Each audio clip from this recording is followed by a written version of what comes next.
that we will be able to get an approval from the committee for us to go forward on the bill that I am co-sponsoring with Senator Pryor. Senate Bill 556 is a common sense bill with strong bipartisan support that will enable growth in our nation's economy while strengthening our community banking system. Our bill would foster capital formation in the community banking industry and would allow community banks to bolster their balance sheets to meet the more stringent capital standards imposed by the Dodd-Frank Act. Senate Bill 556 would update the threshold before a bank must register its securities with the SEC.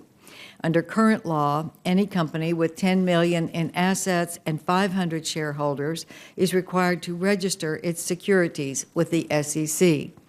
The additional capital that would be gotten from our bill would free community banks to lend to creditworthy small businesses who in turn can go out and do what we need them to do: invest in new operations, projects, create jobs, and give our nation's economy the lift we know it needs. The asset size threshold, which is $10 million now, has twice been increased since 1964. The 500 shareholder threshold has never been changed.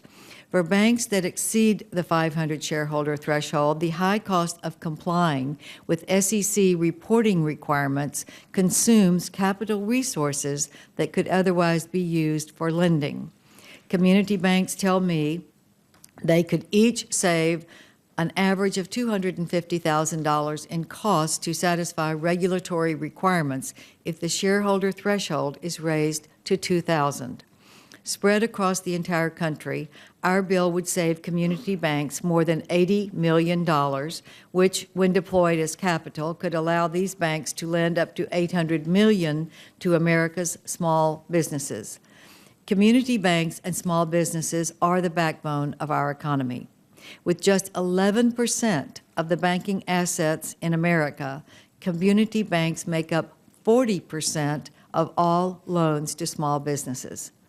I welcome today's hearing and hope that we will be able to move this bill expeditiously. The House recently passed a companion bill by a vote of 420 to 2.